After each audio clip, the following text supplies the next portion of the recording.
여러분 안녕하세요. 갤럭시 S24 스마트폰이 출시되면서 놀라운 인공지능 기능이 세계적 이슈가 되고 있는데요. 이번 시간은 삼성 키보드의 인공지능 기능에 대해 알아보겠습니다. 스마트폰에서 문자 메시지를 보내거나 카카오톡 같은 SNS를 이용할 때 또는 문서를 작성하거나 간단한 메모를 입력할 때 항상 이용하게 되는 것이 키보드죠. 스마트폰에서 이용할 수 있는 키보드는 네이버 스마트보드라든지 구글 G보드 같은 여러 가지 키보드들이 있는데요. 삼성 키보드에서 최초로 인공지능 기능이 도입되었습니다. 일단 메시지 앱을 실행해서 키보드의 기능을 알아보겠습니다. 메시지 앱 실행합니다. 그 다음 문자 입력하는 곳에 터치를 하게 되면 아래쪽에 키보드가 나오게 되죠. 그리고 그 키보드 위쪽에 보면 여러 가지 메뉴들이 나오게 되는데요. 갤럭시 S24에서 인공지능 기능은 이렇게 별 표시로 나오면 전부 인공지능 기능이죠. 키보드 상단에 있는 인공지능 버튼을 누르게 되면 대화 번역, 문장 스타일, 철자 및 문법 세 가지 인공지능 기능이 나오게 되는데요. 대화 번역부터 보도록 하겠습니다. 얼마 전에 제가 중고로 스마트폰을 팔려고 올려놨는데요. 구매 연락이 온 분이 외국인 분이었어요. 그런데 그분이 한국어가 익숙하지 않아서 제가 이 삼성 키보드의 대화 번역 기능을 이용을 했었는데요. 무리 없이 잘 소통이 돼서 스마트폰을 판매를 했습니다. 실제 써본 결과 대화도 아주 매끄럽게 번역이 되고요. 구글 번역이나 파파고에 비해서 전혀 손색 없이 깔끔한 번역이 이루어집니다. 요즘은 해외여행도 많이 가시는데요. 이 번역 기능 잘 한번 활용해 보도록 하세요. 삼성 키보드의 대화 번역은 두 가지가 있는데요. 첫 번째는 여기 있는 대화 번역이고요. 두 번째는 터치하고 들어가게 되면 상단 메뉴에 나오는 대화 번역, 이 두 가지를 이용을 해서 번역을 할 수 있습니다. 대화 번역부터 해볼게요. 대화 번역 선택하게 되면 한국어를 영어로라고 나오죠. 여러분은 아마 자동이라고 나올 거예요. 그리고 이 부분이 한국어로 되어 있을 겁니다. 그러면 여기 메시지 창에 있는 모든 내용 중에 외국어가 있을 경우 자동으로 인식을 해서 그것을 한국어로 번역을 해주는 거죠. 그 경우는 실시간으로 전송은 할 수는 없고요. 여기 대화창에 있는 내용만 확인할 수 있는 겁니다. 예를 들어서 상대편이 영어로 메시지를 보내볼게요. 상대편이 영어로 메시지를 보내게 되면 이렇게 아래쪽에 한국어로 번역이 돼서 나오죠. 이 경우는 메시지 창에 있는 내용을 번역을 해주는 것이기 때문에 내가 상대편에게 외국어로 메시지를 전송을 할 경우에는 이 기능은 이용을 할 수가 없겠죠. 그래서 그 경우에는 여기는 별 표시 인공지능 버튼을 누르는 게 아니고요. 그 옆에 있는 번역 기능을 이용을 합니다. 여기 있는 번역 버튼을 누르시면 키보드 상단에 입력창이 나오게 되죠. 지금 여기 앞에 EN이라고 나와 있죠? 영어죠? 이걸 터치를 합니다. 그러면 자동을 영어로 바꿔주죠. 자동은 언어를 자동 인식하는 것이기 때문에 한국어도 전부 인식이 되겠죠. 무슨 언어를 쓰던 그것이 전부 영어로 번역이 되는 거죠. 여기 한번 입력을 해볼게요. 네, 안녕하세요. 반갑습니다. 라고 입력을 했습니다. 그 다음 EN을 한번 터치해 줬더니 메시지 창에 영어로 올라가게 되죠. Yes, hello, nice to meet you 라고 나오죠. 저는 여기에 안녕하세요. 반갑습니다. 라고 입력했지만 실제 메시지 창에는 영어로 들어가게 되겠죠. 이 상태에서 전송을 하게 되면 상대편에게는 영어로 전송이 되고요. 제가 쓴 한국어는 그 아래쪽에 나오게 됩니다. 이렇게 이용하게 되면 상대편과 외국어로 대화를 할 때 아주 편리하게 이용을 할 수 있습니다. 해외에서 문자를 이용을 해서 예약을 한다든지 또는 다양한 상황에서 대화를 해야 할 때 이 번역 기능을 이용을 해서 아주 편리하게 활용을 할 수 있겠죠. 지금 저는 메시지 앱을 이용을 할 때만 보여드렸지만 일반적인 문서 작성을 할 때도 전부 활용할 수 있고요. 그 다음 웹에서 검색할 때도 이용할 수가 있겠죠. 예를 들어서 아마존에 들어가 보도록 하겠습니다. 아마존에 왔는데요. 검색을 해야 돼요. 그럴 때 입력창 터치하고요. 똑같이 번역 기능 이용하는 거죠. 텍스트 입력을 하라고 하죠. 요즘 미국에서 텃밭 가꿀 때 한국 호미가 그렇게 인기라고 하죠. 호미를 검색을 해볼까요? 터치하고요. 똑같이 번역기 누르신 다음 한국산 호미라고 했습니다. 자, 그랬더니 위쪽에 바로 코리안 홈이라고 들어가죠. 검색합니다. 자, 홈이 나오네요. 엄청 많이 나오네요. 실제 외국에서 진짜 인기가 있나 봅니다. 전부 한국산 홈이라고 하죠. 요즘은 글로벌한 시대라서 언어의 장벽을 넘을 수 있다면 정보도 빠르게 입수할 수 있어서 남들보다 한 발이라도 앞서 나갈 수가 있는데요. 이런 번역기를 이용을 하면 언어에 구애받지 않고 실시간으로 전 세계의 정보를 얻을 수 있고 전 세계 사람들과 소통을 할 수가 있겠습니다. 자, 저는 지금 영어로만 보여드렸는데요. 영어 외에 다른 나라 언어들은 설치를 해 주셔야 됩니다. 자, 설정 들어가신 다음 유용한 기능으로 들어갑니다. 자, 그 다음 향상된 인텔리전스라고 있죠? 여기로 들어가세요. 자, 그러면 삼성 키보드라고 나오죠? 삼성 키보드 들어가시게 되면 대화 번역, 문장 스타일 및 문법 두 가지가 나오게 되는데요. 대화 번역 들어가시게 되면 번역용 언어팩이라고 있죠? 여기 들어갑니다. 그러면 언어팩을 설치해서 이용할 수가 있는데요. 지금 저는 영어와 일본어만 설치되어 있죠? 한국어는 기본 설치되어 있습니다. 그 외에 다른 외국어는 여기서 미리 다운로드 받아서 설치하시면 되겠습니다. 다운로드 버튼만 누르면 바로 설치가 돼요. 물론 이것은 데이터 비용이 추가가 되기 때문에 이용을 하실 때는 와이파이 상태에서 이용하시는 게 좋겠죠. 그 다음 이 갤럭시 S24의 번역 기능의 장점은 네트워크에 연결되어 있지 않은 상황에서도 다운로드 받은 언어팩을 이용을 해서 스마트폰 자체적으로 번역을 할 수가 있습니다. 예를 들어서 외국에 나가셨을 때 통신 비용 때문에 비행기 모드를 이용을 하시는 분들도 계시고 네트워크를 아예 끄고 이용하시는 분도 계신데요. 그럴 때도 이 번역 기능은 동일하게 이용할 수 있다는 최고의 장점이 있죠. 그 외의 번역기들은 자체적으로 실행할 수가 없기 때문에 전부 네트워크에 연결이 돼야 되는데 이 S24의 인공지능 번역 기능은 자체적으로 전부 가능합니다. 자, 그 다음은 문장 스타일이 있습니다. 자, 또 인공지능 버튼 누르고요. 자, 그 다음은 문장 스타일 들어갑니다. 자, 그러면 텍스트를 먼저 입력하라고 하죠. 자, 텍스트부터 입력을 해볼까요? 자, 복잡하게 쓰지 않고 간단하게 지금 어디야? 언제 오는데? 라고 이렇게 입력을 했습니다. 자, 그 다음 인공지능 버튼 누릅니다. 자, 그러면 문장 스타일이라고 있죠? 문장 스타일 선택합니다. 그러면 원본이 있고요. 그 외에도 다양한 스타일로 변형을 해줍니다. 전문적인, 편안한, 소셜, 공손한, 이모지 추가. 이모지 추가는 이모지를 추가해서 문장을 구성해 주는 거죠. 자, 여러 가지 스타일들이 있죠. 공손하게 바꾸면 지금 어디 계신지요? 언제쯤 오실 수 있을까요? 자, 굉장히 공손하게 바뀌었어요. 자, 그 다음 전문적인을 이용하게 되면 현재 위치와 도착 예정 시간을 알려주시기 바랍니다. 자, 상당히 디테일하죠. 자, 그 다음에 상단에서 모두 보기를 누릅니다. 그러면 한꺼번에 확인을 할 수 있죠.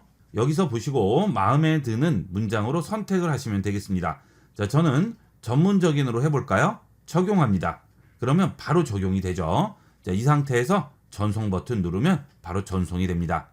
자, 이런 메시지 입력을 할 때 지금 어디야, 언제와 같이 몇 글자로만 문장을 쓰면 빠르게 할 수 있지만 이렇게 현재 위치와 도착 예정 시간을 알려주시기 바랍니다를 다 쓰려면 시간이 더 걸리겠죠. 자, 그럴 때는 그냥 평서체나 반말투로 바로 입력을 하신 다음에 여기서 스타일만 바꿔주시면 긴 문장으로 얼마든지 변형을 할 수가 있습니다. 아주 간편한 방법이 되겠어요. 일일이 타이핑하기 귀찮을 경우에는 이렇게 간편하게 활용을 해보도록 하세요. 자, 그 다음 이 상태에서 더 간편하게 할 수도 있죠. 자, 번역할 경우도 마찬가지고요. 문장 스타일도 마찬가지입니다. 좌측 하단에 보시면 마이크 버튼이 나와요. 이 마이크 버튼을 이용을 하면 일일이 타이핑할 필요도 없이 더 간단하게 이용할 수 있겠죠. 자, 마이크 버튼 누르고 입력해 볼게요. 오늘 날씨 좋네. 약속 시간 변경 없는 거지? 자, 그리고 마이크 버튼 다시 누르면 그대로 들어가죠. 자, 이제 인공지능 버튼 누르시고요. 문장 스타일 들어가게 되면 스타일 변경을 해주죠. 안녕하세요. 오늘은 날씨가 좋으니 약속 시간 변경 없는지 확인해 주시기 바랍니다. 안녕하세요. 오늘 날씨가 좋네요. 약속 시간에 변경 사항이 없으신가요? 자, 실제 적용해서 써도 문제 없을 정도로 깔끔하게 스타일을 변경을 해줍니다. 자, 공손한으로 변경을 해볼까요? 자, 그러면 바로 이렇게 해서 전송을 할 수가 있겠죠. 자, 이렇게 타이핑도 귀찮을 경우에는 그냥 음성으로 바로 입력을 할 수 있으니까 아주 편리하게 활용을 할 수 있고요. 긴 문장도 이렇게 몇 마디의 짧은 문장으로 간편하게 만들 수 있습니다. 자, 다시 인공지능 버튼 누릅니다. 자, 이번에는 철자 및 문법이죠. 자, 스마트폰이 일상화되면서 이런 메시지를 많이 주고받게 되는데요. 얼마 전에 나온 통계 조사에 따르면 상대방 이미지가 달라지는 결정적인 요인 중에 하나가 철자법이 엉망인 메시지를 받았을 때 상대방에게 많이 실망을 한다고 하죠. 별거 아닌 것 같지만 이런 소소한 것에서 내 이미지를 완성할 수 있기 때문에 메시지 전송할 때 이렇게 한 번쯤은 확인을 해보시고 보내는 경우가 많은데요. 이 철자 및 문법 기능을 이용을 해서 간편하게 활용할 수 있습니다. 자, 텍스트부터 입력을 해야 되겠죠. 자, 입력을 한번 해볼게요. 많은 분들이 틀리는 맞춤법이라고 합니다. 도대체 왜 안 되나요? 자, 이런 부분들에서 많이 틀린다고 하시는데요. 자, 이걸 한번 바꿔보도록 할까요? 인공지능 버튼 누르고요. 철자 및 문법 누릅니다. 자, 그러면 고쳐주겠죠. 도대체 왜 안 되나요? 자, 완벽하죠? 띄워쓰기까지 완벽하게 수정을 해줬습니다. 자, 이런 식으로 문장을 입력을 할 때 이렇게 철자나 문법 검수를 한번 해서 전송을 하게 되면 실수할 일을 많이 줄일 수가 있겠죠. 자, 이 기능은 문자 이용을 하실 때 꼭 활용해 보도록 하세요. 갤럭시 S24의 다양한 인공지능 기능이 많은 놀라움을 주고 있는데요. 그 중에 가장 놀라운 기능이 이미지 편집 기능입니다. 이번 시간은 갤럭시 S24의 인공지능 기능을 이용하여 이미지를 내 마음대로 지우고 만들고 편집하는 방법을 알아보겠습니다. 갤러리로 들어가겠습니다. 우선 갤러리에서 사진을 열어볼 텐데요. 요즘 갤럭시 S24의 놀라운 인공지능 기능으로 이슈가 되고 있는 김영철 씨가 궁예 역할을 한 태조왕건이라는 드라마의 한 장면에서 궁예가 끼고 있는 이 안대를 없애보도록 하겠습니다.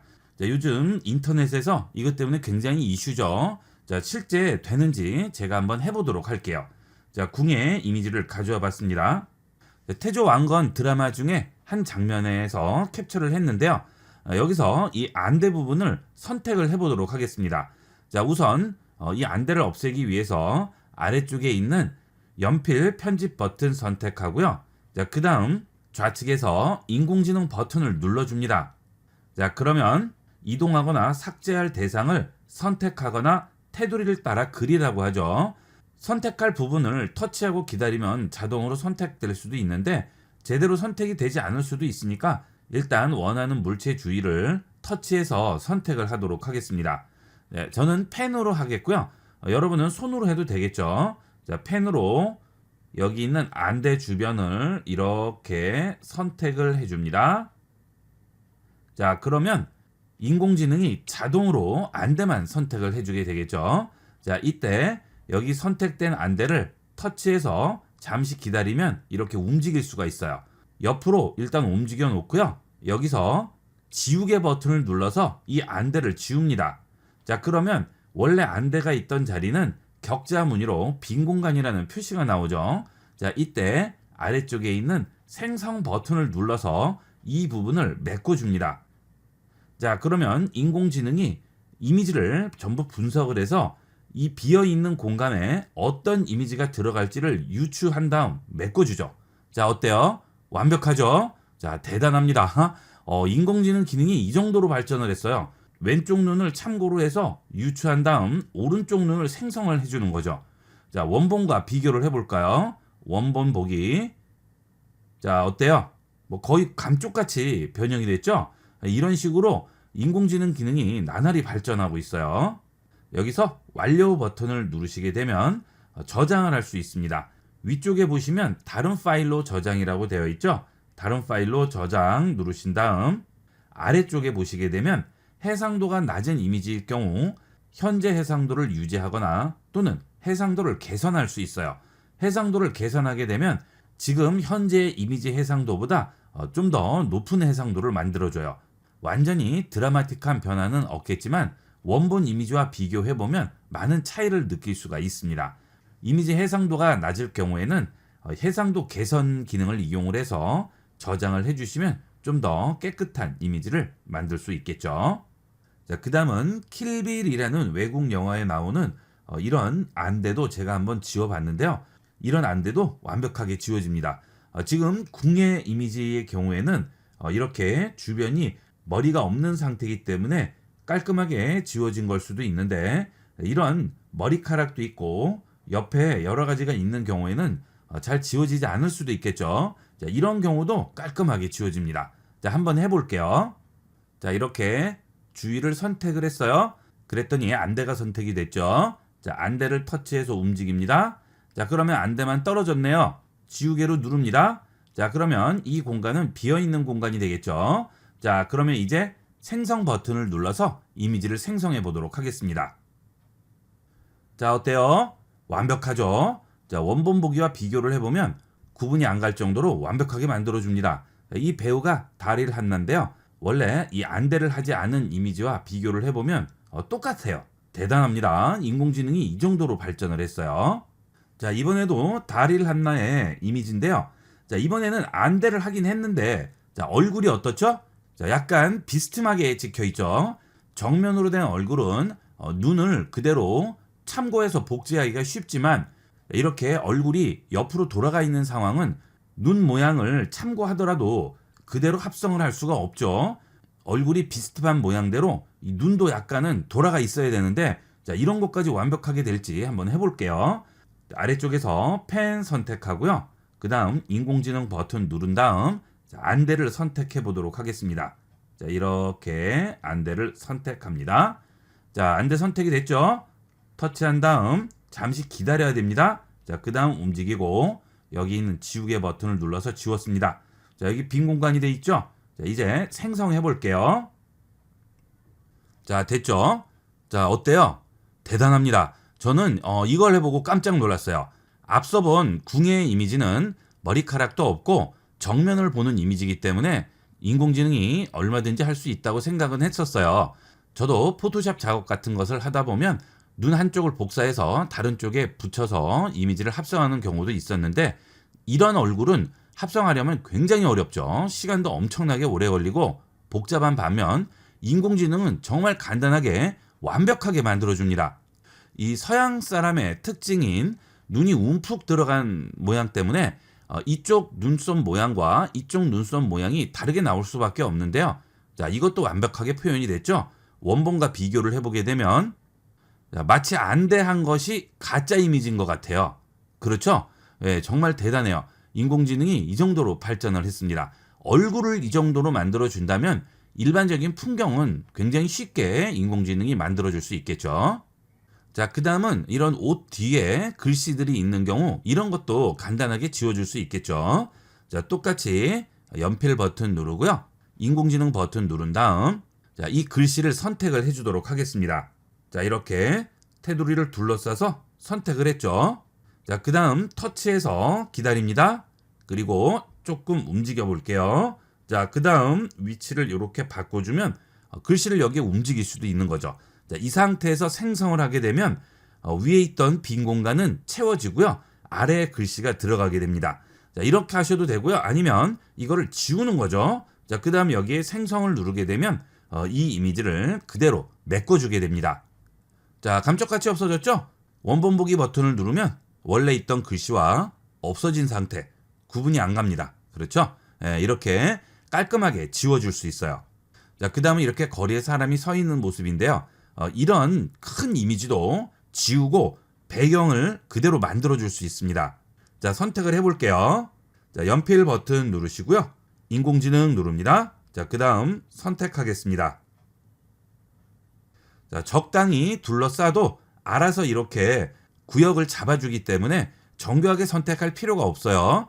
자, 그런데 인공지능이 아직은 조금 부족한 부분이 이렇게 사람 다리 사이에 코트가 보이는데 이 부분이 뒷배경하고 색깔이 비슷하기 때문에 그냥 제외가 돼 버렸죠. 자, 이런 경우에는 다시 한번 이렇게 포함을 시켜 주셔야 됩니다.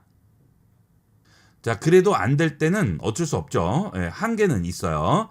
자, 이렇게 해서 어느 정도 선택이 됐어요. 자, 그 다음 터치해서 기다립니다. 그리고 자, 이번에는 이렇게 옆으로 움직여 볼게요. 자, 그러면 여기 있는 빈 공간을 메꿔주고 여기에 사람이 서 있는 것 같이 되겠죠. 자, 생성해 보겠습니다.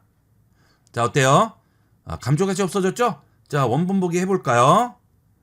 자, 사람이 여기 서 있었는데 옆으로 옮겨졌네요. 자, 그리고 여기 있는 돌 틈새도 그대로 이어져서 나오게 됩니다. 자, 대단하죠? 예, 이렇게 간단하게 이미지를 후보 정하고 합성하고 편집할 수 있습니다. 자, 그 다음은 제가 얼마 전에 동물원에 가서 사진을 찍어 왔는데요. 라쿤이 이렇게 나무에 늘어져 있는 모습입니다. 되게 귀엽죠? 자, 이 사진이 약간 삐뚤어져 있어요. 그래서 이걸 바로 잡고 싶은데, 자, 바로 잡게 되면 사진이 좀 크롭될 수밖에 없죠. 자, 크롭하지 않고 주위를 다 살려내고 싶습니다. 그 작업을 인공지능으로 할 수 있는 거죠. 자, 다시 아래쪽에서 연필 버튼 누르고요. 이 뒤쪽이 약간 삐뚤어져 보이죠? 약간 돌려주고 싶습니다. 자, 그러면 인공지능 버튼 또 누르겠습니다. 자, 그 다음 앞서는 이렇게 선택을 해서 이미지를 움직이거나 또는 지웠었는데요. 그 이미지 아래에 보시면 회전 각도를 설정할 수 있습니다. 자, 여기 있는 슬라이드를 터치해서 움직이시면 이미지가 이렇게 돌아가죠. 자, 이런 식으로 이미지를 돌릴 수가 있어요. 이렇게 약간 돌려볼게요. 자, 그러면 어때요? 여기에 빈 공간이 생길 수밖에 없죠. 자, 이 빈 공간을 메꿔보도록 하겠습니다. 자, 뭘로 메꿀까요? 또 생성 버튼을 이용해서 메꿔주는 거죠. 자, 생성합니다. 자, 그러면 어때요? 원본의 이미지와 지금 회전시킨 이미지가 거의 구별이 안 가요. 원본 보기 해볼게요. 회전이 되면서 비어있던 공간들을 인공지능이 전부 메꿔줬네요. 완벽하게 메꿔주죠. 이거는 원본인지 아닌지 구별이 안 될 정도로 깔끔하게 메꿔줍니다. 이 회전 기능은 정말 대단해요. 아무래도 이 중간에 있는 물체를 아예 지우거나 움직이는 것보다는 가장자리나 코너 부분에 약간 비어있는 공간을 메꾸는 게 인공지능으로는 좀 더 쉽게 할 수가 있겠죠. 그래서 결과물도 좀 더 깔끔하게 나오게 됩니다. 좀 더 퀄리티 있는 이미지를 만들 수가 있겠죠. 자, 이번에는 좀 더 여러 가지를 해볼게요. 여기 있는 소화전을 지워버리고요. 그 소화전 대신에 다른 이미지에 있는 사진을 가져와서 얹어보도록 하겠습니다. 자, 우선 소화전부터 지워야겠죠? 편집 버튼 누르시고요.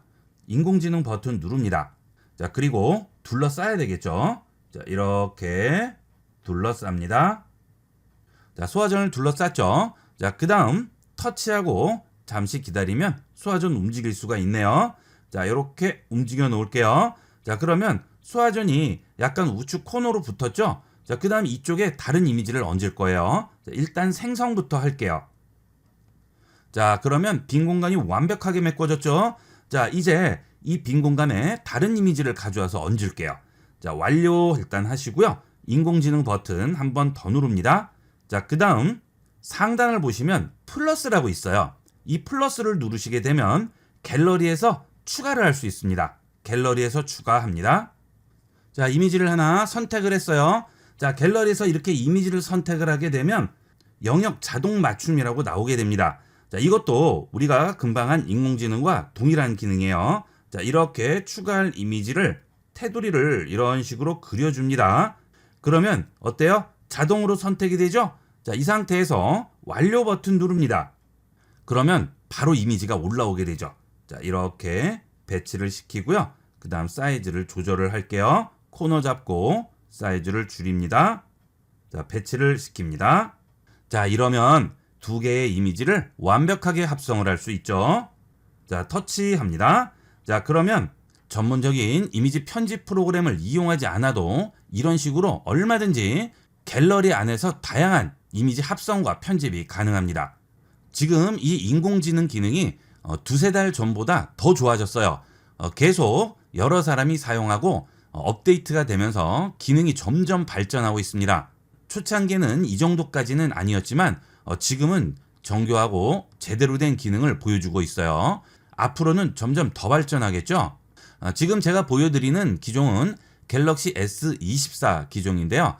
23도 완벽하지는 않지만 지원을 앞으로 할 예정이라고 하죠. 그리고 지금 업데이트가 계속 되고 있습니다. 여러분도 스마트폰에 잠자고 있는 사진들 그대로 놔두지 마시고요. 이렇게 다양하게 활용을 하셔서 인공지능의 미래를 체험해 보도록 하세요. 스마트폰을 이용하실 때 별다른 설정을 하지 않고 쓰시는 분들이 많으신데요. 기본적인 설정 몇 가지만 미리 해놓으셔도 스마트폰을 보다 쾌적하게 이용할 수 있습니다. 이번 시간은 스마트폰 사용 전에 미리 해놓으면 좋은 설정 10가지를 알아보겠습니다. 설정 들어갑니다.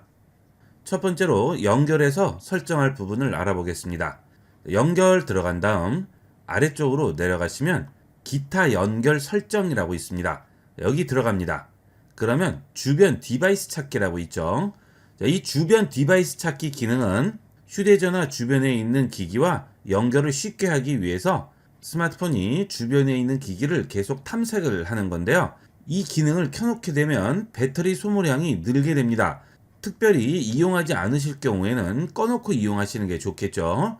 주변 디바이스와 많이 연결을 해서 이용하시는 분들이면 모르겠지만 일반적으로 주변 디바이스와 연결을 해서 이용할 일이 잘 없기 때문에 평상시에는 꺼놓으시고 필요할 때만 켜서 이용하시는 게 좋겠습니다. 뒤로 돌아갑니다. 자, 그 다음 주변 디바이스 찾기 아래에 보시면 인쇄라고 있죠. 요즘은 스마트폰에서도 프린트를 많이 하시는데요.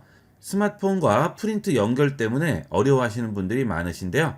간단하게 여기서 연결할 수 있습니다. 인쇄에 들어가시게 되면 기본 인쇄 서비스라고 나오는데요. 그 아래 보시면 플러그인 다운로드라고 있죠. 여기 들어갑니다. 그러면 국내에서 판매하는 프린터 제조사들의 프린터 드라이버들이 있습니다. 여기서 본인 프린터에 맞는 드라이버만 설치해 주시면 되겠습니다. 앱손 프린터일 경우에는 앱손 선택하시면 되겠고요. 캐논이나 또는 제록스 그 외에 다른 프린터들이 쭉 있는데요. 혹시 여기에 프린터가 없을 경우에는 우측 상단 돋보기 버튼 누르시고요. 여러분 프린터의 제조사를 씁니다. 예를 들어서 HP를 써요. 그러면 바로 HP 프린터 앱이라고 나오죠. 선택하면 HP 인쇄 서비스 플러그인이라고 나오죠. 이런 걸 설치해 주시면 되겠고요. 그 다음에 삼성 모바일 프린트도 있네요. 이렇게 본인 프린터에 맞는 플러그인만 설치해 주시면 간단하게 프린트할 수 있습니다. 이렇게 프린터를 설치하게 되면 프린트할 사진이나 또는 문서 그 외에 스크린샷이 있을 경우 해당 문서나 사진 스크린샷을 선택을 하시고요. 아래쪽에서 공유 버튼 누릅니다. 그러면 인쇄라고 보일 겁니다. 인쇄 버튼 누르시면 여러분 프린터를 여기서 선택을 할 수가 있어요. 자, 누르시면 설치한 프린터가 보이게 될 거예요. 이 프린터 선택하시고요. 바로 프린트 버튼 누르면 간단하게 프린터를 설치해서 원하는 사진이나 문서를 프린트할 수가 있습니다.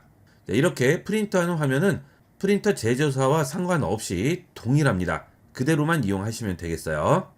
자, 그 다음은 소리 및 진동으로 들어갑니다. 자, 그러면 아래쪽에 음질 및 음향 효과라고 있죠? 여기 들어가세요. 자, 그 다음 허용하겠습니다. 자, 여기서 돌비 애트모스는 꼭 켜주도록 하세요. 보통 이어폰들을 많이 끼고 이용을 하시죠. 자, 이어폰을 꼈을 때 돌비 애트모스를 켤 때와 끌 때는 엄청난 차이를 느낄 수가 있습니다. 돌비 애트모스를 켜는 순간 공간감이 훨씬 넓어지면서 풍성한 사운드를 들을 수가 있습니다. 자, 이거는 꼭 켜고 이용을 하세요.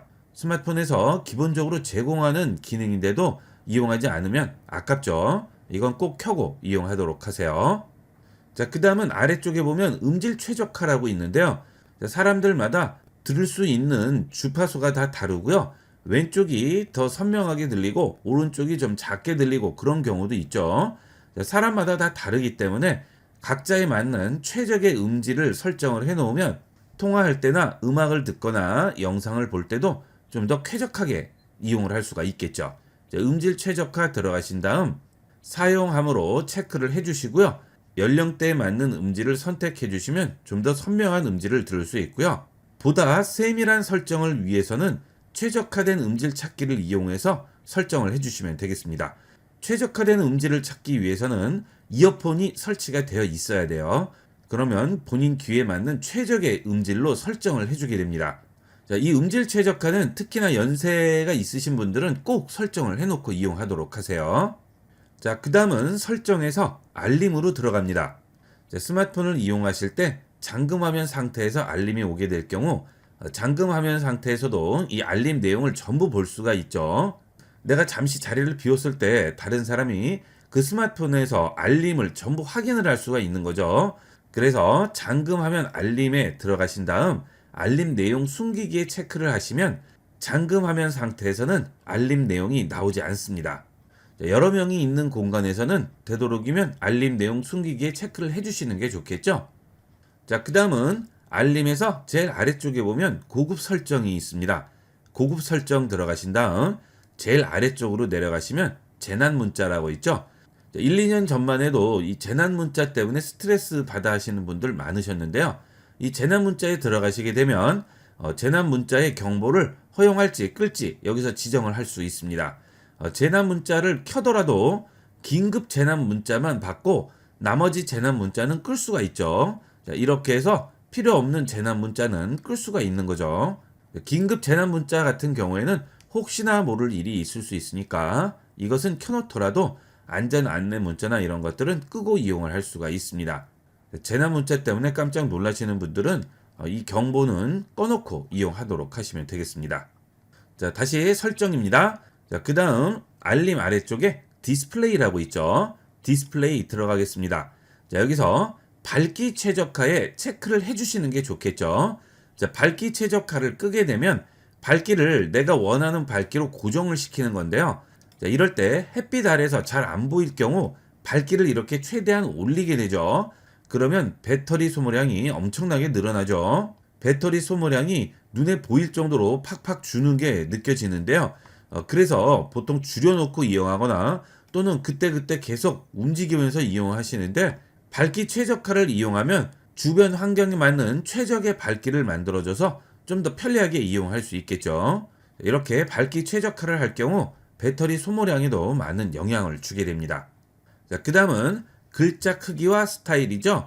사람들마다 시력이 다 다르고 연령대마다 편안하게 볼 수 있는 글씨 크기가 전부 다르기 때문에 여기서 본인에게 맞는 글씨 크기를 미리 지정을 해놓고 이용을 하시면 이용할 때 훨씬 쾌적하게 이용할 수 있겠죠. 자, 글자 크기는 스마트폰을 처음 구매를 하셨을 때 제일 처음 설정해야 될 부분이 되겠습니다. 이거 설정 안 하신 분들도 미리 다 설정을 해놓도록 하세요. 자, 그 다음 디스플레이에서 쉬운 사용 모드라고 있죠. 자, 여기를 들어갑니다. 자, 그러면 항목들을 크고 심플하게 보여주게 됩니다. 특히 연세 있으신 분들은 스마트폰에 앱들이 많이 깔려 있을 경우 앱들이 많이 나와서 찾아보기도 어렵고 일일이 정리해야 돼서 불편하죠. 자, 이럴 경우 이렇게 쉬운 사용 모드를 이용하게 되면 홈 화면이 훨씬 심플해집니다. 자, 그래서 이렇게 간단하게 보여주죠. 터치해서 넘겨보시면 배지도 크게 나오고요. 보일 수 있는 개수가 한정이 되기 때문에 한눈에 시원시원하게 볼 수가 있습니다. 자, 이렇게 했을 경우 앞서 설명드린 글자 크기와 스타일 같은 것들은 적용이 되지 않죠. 쉬운 사용 모드로 적용이 되는 게 우선이기 때문에 글씨 크기만 조절하지 않고 전체적으로 편하게 보시기 위해서는 쉬운 사용 모드가 훨씬 편리하게 이용을 할 수가 있어요. 설정을 하실 때 글자 크기와 스타일도 지정을 한번 해보시고요. 쉬운 모드도 지정을 해보시고 편리한 것을 이용을 하시면 되겠죠. 그 다음 설정에서 배터리로 들어갑니다. 그 다음 배터리 보호에 되도록이면 체크를 하고 이용하도록 하세요. 자, 배터리 수명이 늘어나는 효과를 볼 수 있다고 하죠. 자, 이 기능을 이용하면 배터리를 최대 85%까지만 충전을 하게 됩니다. 자, 100% 완충이 되지 않는 거죠. 충전이 100% 될 때마다 배터리에는 무리가 가게 됩니다. 그래서 85%까지만 충전을 하게 해서 15%의 여유 공간을 둠으로써 배터리 발열이나 또는 수명을 늘릴 수가 있겠죠. 자, 물론 이렇게 하게 되면 15% 정도는 쓸 수가 없기 때문에 총 배터리 사용 시간은 줄어들 수 있겠지만 이 배터리의 수명 자체에는 영향을 주게 됩니다. 스마트폰 사용 시간이 많아서 전체 배터리 용량에 대해서 민감하신 분들은 이용을 안 하셔도 되겠지만 그렇지 않고 자주 이용하지 않으시는 분들은 되도록이면 켜놓고 이용을 하시는 게 좋겠습니다. 배터리 수명이 30% 정도는 늘어난다고 하니까 스마트폰 사용 시간이 많은 분들이 아니라면 되도록이면 켜고 이용하도록 하세요. 자, 그 다음은 홈 화면으로 들어갑니다. 자, 그러면 아래쪽에 앱 아이콘 배지라고 나오죠. 자, 지금 저는 숫자로 되어 있죠. 자, 저 같은 경우 숫자로 되어 있기 때문에 부재중 전화라든지 메시지가 왔다든지 앱에서 알림이 왔다든지 하면 이렇게 숫자로 표시가 되게 되죠.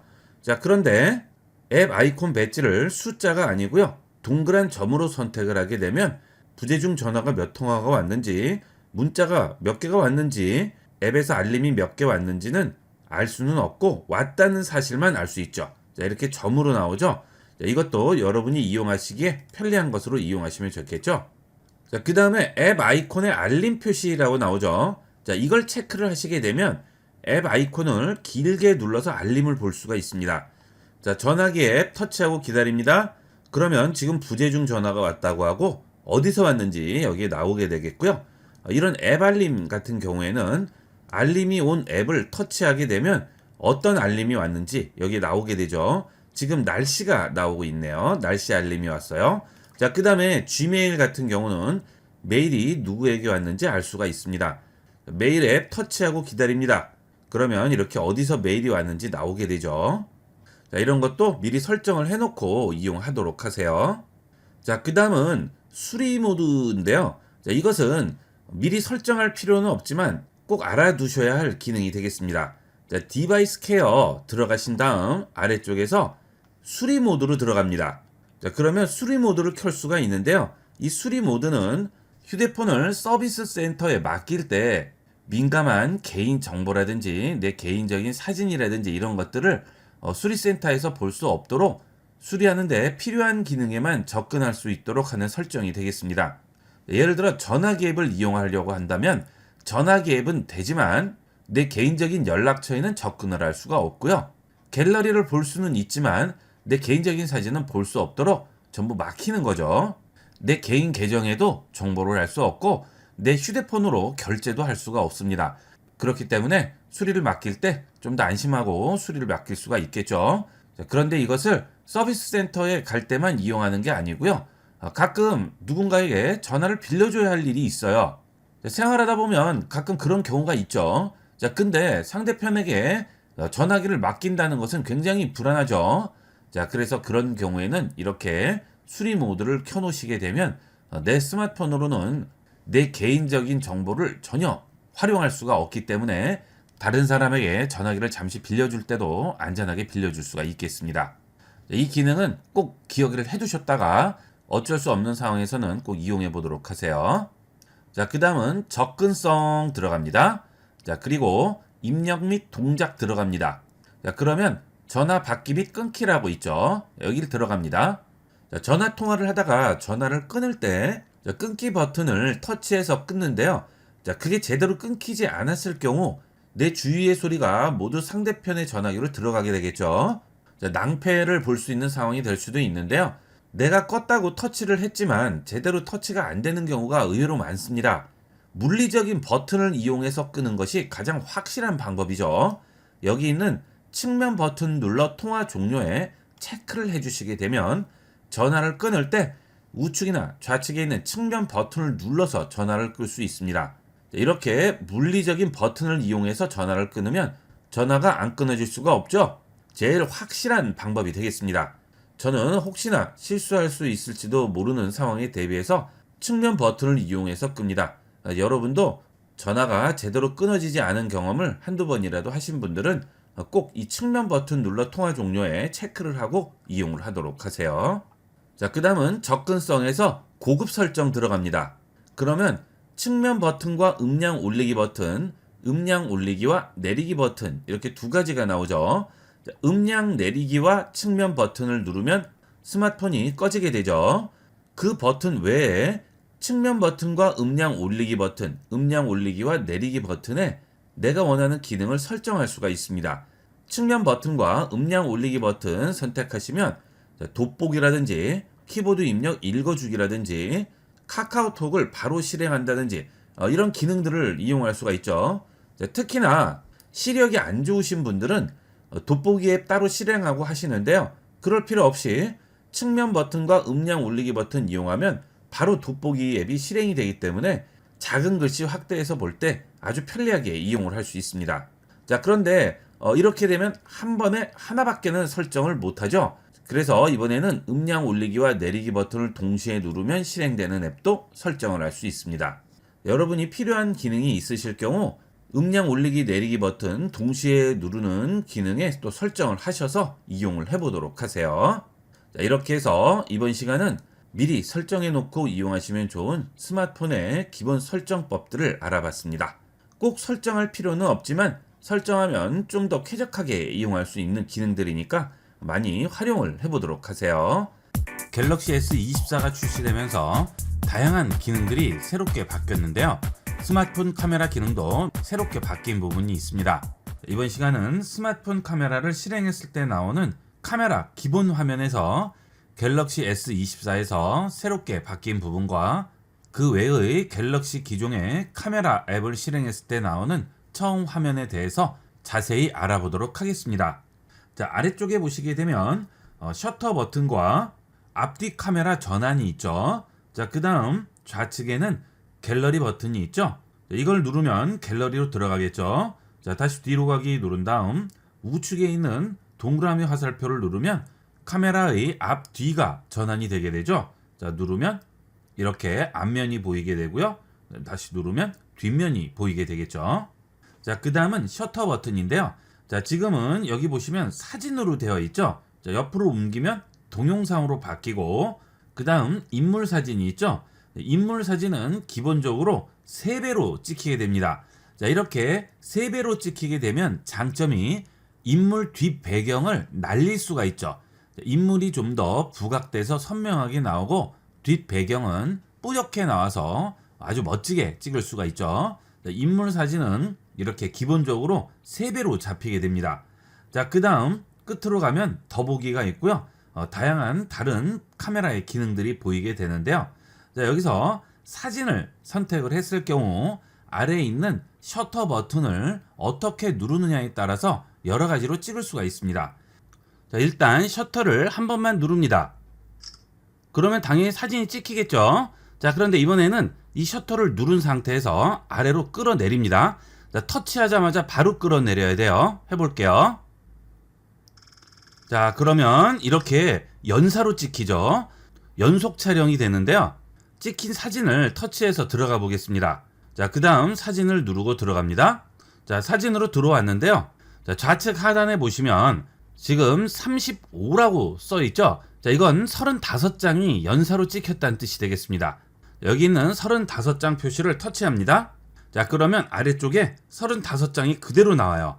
자, 그 다음 이 중에서 제일 잘 나온 사진이 여기 있는 왕관 표시로 표시가 되게 됩니다. 자, 여기 왕관 표시 보이시죠?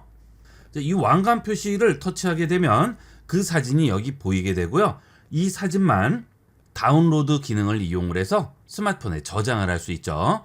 자, 순간 포착이 어려울 경우에는 이런 식으로 연사 촬영으로 여러 장을 찍은 다음 원하는 사진만 고르고 나머지는 버려주시면 되겠죠. 자, 이 연사 기능 많이 이용해 보세요. 정말 편리하게 이용할 수가 있습니다. 사진을 이렇게 찍다가 언제든지 동영상을 찍을 경우에는 터치하고 기다립니다. 자, 그렇게 해서 동영상을 충분히 찍으시고요. 다시 손을 떼면 다시 원래대로 돌아오겠죠. 자, 다시 사진 찍으시면 되겠죠. 한 손으로도 얼마든지 사진 찍고 영상 촬영하고 전부 가능합니다. 자, 그렇게 하다가 연사로 찍어야 할 경우 이렇게 터치하고 내립니다. 그러면 이런 식으로 찍고 손을 떼시면 그 중에서 원하는 사진만 골라낼 수도 있겠죠. 이렇게 편리하게 촬영을 할 수 있습니다. 자, 이 셔터 버튼 활용 방법은 많이 이용해 보세요. 자, 그 다음 피사체 가까이 카메라를 가져가게 되면 여기에 접사 버튼이 나오게 되는데요. 자, 이걸 눌러봅니다. 그러면 근접 초점 향상 기능이라고 있죠. 자, 여기에 노란색이 나오면 근접 초점일 때 기능을 향상시켜 주게 됩니다. 좀 더 깨끗하게 나오는 거죠. 자, 노란색 버튼을 끄게 되면 하얀색으로 보이죠. 이럴 때는 근접 초점 향상 기능이 적용이 안 된 겁니다. 자, 가까이 가져가신 다음 이렇게 근접 초점 기능 선택하시고요. 이렇게 해서 가까이서 찍게 되면 훨씬 더 선명하게 찍을 수가 있겠죠. 접사 같은 걸 이용하실 때는 꼭 이용해야 되는 기능이 되겠습니다. 자, 그 다음에 여기는 배율이죠. 네, 이렇게 원하는 배율 조정을 하시면 되겠죠. 자, 그 다음은 위쪽을 보겠습니다. 자, 제일 처음에 후레쉬 버튼이 보이죠. 자, 후레쉬 선택하면 오토, 그 다음에 상시 후레쉬 꺼짐이죠. 오토의 경우는 주변 밝기를 스마트폰이 감지를 해서 자동으로 후레쉬를 켜주는 것이고요. 상시는 계속 켜 있는 상태죠. 자, 꺼짐은 후레쉬를 끄는 것이 되겠습니다.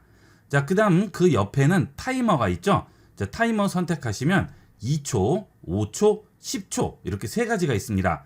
자, 이 타이머의 경우에는 셔터를 누르더라도 지정한 시간이 되기 전에는 셔터가 눌리지 않다가 지정 시간이 되면 자동으로 셔터가 눌리는 거죠. 자, 예를 들어서 2초를 해보도록 하겠습니다.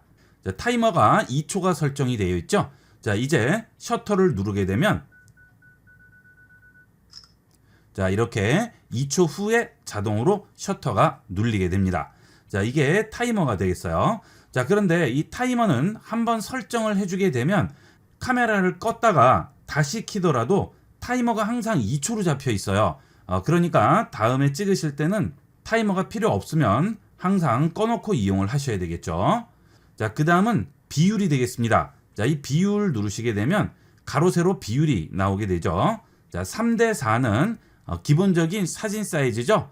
DSLR 카메라라든지 이런 것들로 찍으실 때 기본적으로 사진 사이즈는 3대4가 되겠고요. 자, 그 다음에 9대16은 주로 영상에 맞는 사이즈죠. 우리가 TV에서 보는 영상들 전부 9대16이 되겠고요. 자, 그 다음은 1대1입니다. 1대1은 SNS 같은 것에 올릴 때 많이 이용하게 되겠죠. 자, 그리고 풀 사이즈는 스마트폰 전체를 이용하게 됩니다.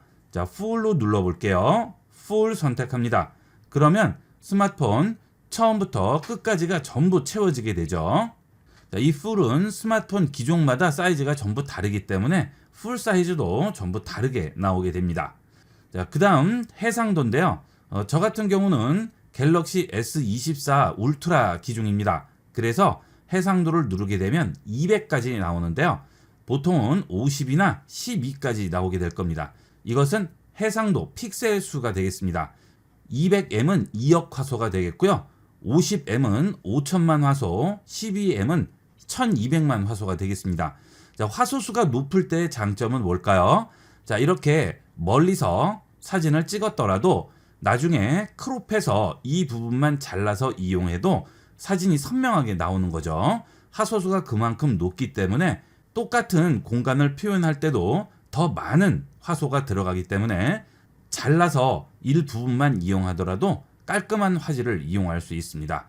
여러분이 카메라로 사진을 찍으실 때 나중에 일부분만 잘라서 써야 할 그런 경우가 있을 경우에는 최대한 화소수를 높여서 찍어주시는 게 좋습니다. 하지만 나중에 이 전체 찍은 사진을 그대로 이용할 거예요. 그럴 때는 화소수가 꼭 높이 올라갈 필요는 없겠죠. 이 해상도는 나중에 결과물을 어떤 곳에 활용할지에 따라서 선택해서 이용하도록 하세요. 그 다음은 모션 포토가 되겠습니다.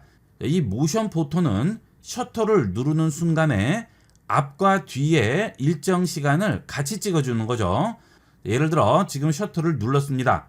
그러면 앞에 1초와 뒤에 1초도 같이 찍히게 되죠. 자, 그러다 보니까 어느 정도 움직임이 있더라도 이 모션 포토를 이용해서 찍으면 흔들리지 않는 사진을 추출할 수가 있습니다.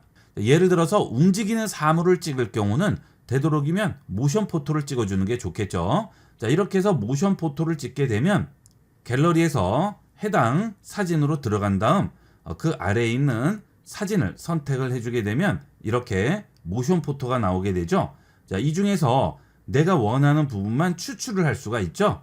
자, 모션 포토에서 내가 원하는 컷만 추출을 하는 방법은 이렇게 모션 포토가 열린 상태에서 아래쪽에 연필 편집 버튼 누릅니다. 자, 그러면 하단 메뉴에서 여기에 모션 포토 버튼이 보이죠? 자, 이 모션 포토 옵션 누릅니다. 그러면 아래쪽에 모션 포토 컷들이 전부 나오죠. 여기는 사각형을 터치한 다음 원하는 위치에 가져다 놓습니다. 예를 들어서 이 컷이 제일 마음에 들어요. 그러면 여기에 가져다 놓으면 메인 이미지로 설정이 됩니다. 완료합니다. 자, 이제 이 모션 포토의 메인 컷은 이 사진이기 때문에 JPG로 저장을 해도 이 사진만 저장이 되겠죠. 다른 컷들은 저장이 되지 않고요. 이 사진만 저장이 됩니다. 자, 이 모션 포토는 갤럭시에서만 볼 수 있기 때문에 일반적인 JPG로 저장을 하게 되면 해당 메인 컷만 확인을 할 수가 있는 거죠. 자, 그 다음 상단의 제일 우측에 보면 사각형이 겹쳐 있는 모양이 보이는데요. 자, 이것은 효과 기능이 되겠습니다. 자, 이걸 누르시게 되면 실시간으로 필터를 적용해서 찍을 수가 있죠. 자, 이렇게 여러 가지 필터를 적용해서 사진을 즉석에서 찍을 수 있습니다. 찍기 전에 적용하는 필터라고 생각하시면 되겠습니다. 자, 그 다음에 그 옆에 보면 플러스라고 나오는데요. 이 플러스를 누르면 필터 만들기라고 나와요. 필터 만들기 선택합니다. 그러면 내가 찍었던 사진들이 갤러리에서 쭉 보이게 되겠죠. 자, 그 중에서 내가 특히 마음에 드는 색조의 사진이 있을 수 있겠죠. 자, 그러면 그런 사진을 선택합니다. 저는 지금 이렇게 파랗게 나온 이게 마음에 들어요. 그럼 이걸 선택을 할게요. 자, 그러면 실제 필터가 이런 식으로 적용이 돼서 지금 찍는 사진에 바로 적용을 시킬 수 있는 거죠. 자, 지금 주위가 전부 파랗게 나오죠. 자, 이런 식으로 내가 기존에 찍었던 사진들을 필터화해서 적용할 수 있습니다. 자, 사진을 찍으시다 보면 우연히 아주 잘 나온 사진들이 있을 텐데요. 그 사진의 색조 같은 것들이 마음에 드셨을 경우에는 이런 식으로 필터를 만들어서 이용을 해보도록 하세요. 자, 그 다음은 카메라 기능을 실행시켰을 때 보시면 여기에 초록색 동그라미가 보이죠. 자, 점이 하나 나와 있죠. 자, 그 다음 이 상태가 아니고요. 이렇게 카메라를 세로로 돌렸습니다. 자, 그 다음에 이쪽에 보시면 여기에 초록색 동그라미가 보이죠. 자, 가로 화면에 상단에 초록색 점이 있을 경우에는 가로 화면이란 뜻이고요. 자, 세로 화면으로 돌렸을 때 상단에 있는 것은 세로로 찍는 사진이란 뜻인데요. 이 위치를 확인하셔야 되는 이유가 이렇게 세로 상태에서 초록색 점이 있을 때 그대로 눕힌 상태에서 가로로 돌리면 센서 때문에 이 점이 이쪽으로 옮겨지지가 않습니다. 자, 그러면 지금 이렇게 찍는 사진은 세로 사진이란 뜻이 되겠죠. 자, 그 다음 스마트폰을 이렇게 가로로 위치를 시킨 다음 초록색 점이 상단에 나오게 해서 눕힌 상태에서 돌렸어요. 자, 그러면 점이 이 위쪽으로 올라오지 않죠. 자, 이때 사진을 세로로 찍게 되면 결과물이 가로로 나오게 됩니다. 그러면 나중에 사진을 돌려야 되는 불편함이 있어요. 자, 한번 찍어 볼게요. 자, 지금 이 노란색 부분을 세로로 찍어야 돼요. 자, 그런데 지금 스마트폰을 보시면 초록색 점이 가로 상태로 되어 있죠. 자, 이 상태에서 스마트폰을 세우지 않고 그대로 이렇게 돌려주시면 초록색 점은 계속 가로 상태가 됩니다. 자, 이 상태에서 카메라를 들고 세로 사진을 찍었어요. 자, 그 다음 갤러리를 볼게요. 자, 세로로 찍게 되면 이렇게 세로로 보여야 되는데 지금 어때요? 가로로 나오죠? 그러면 이 사진을 세로로 돌리려면 다시 사진을 또 돌려줘야 됩니다. 그리고 다른 곳에 전송을 하더라도 전부 이 사진이 가로로 나오게 돼요. 우리가 세로로 보이게 하기 위해서는 다시 회전을 시켜줘야 되겠죠. 이렇게 찍혔을 때 문제점은 이 사진을 다른 사람에게 전송을 했다거나 또는 컴퓨터로 가져갔을 때 이 사진이 세로로 나오지 않고요. 계속 이렇게 가로로 나오는 상태가 되는 거죠. 그렇게 나오지 않게 하려면 여기 아래쪽에 편집 가서 또 사진을 돌려줘야 되는데 굉장히 귀찮죠. 그래서 사진을 찍으실 때 세로 사진을 찍으시려면 항상 초록색 점이 상단에 나오게 찍으시고요. 가로로 된 사진을 찍으실 때는 초록색 점이 여기에 위치하는 것을 확인하시고 찍도록 하세요. 초록색 점이 바로바로 움직이지 않을 경우에는 스마트폰을 세운 상태에서 세우거나 그 다음에 돌려서 바로 눕혀주시면 되겠습니다.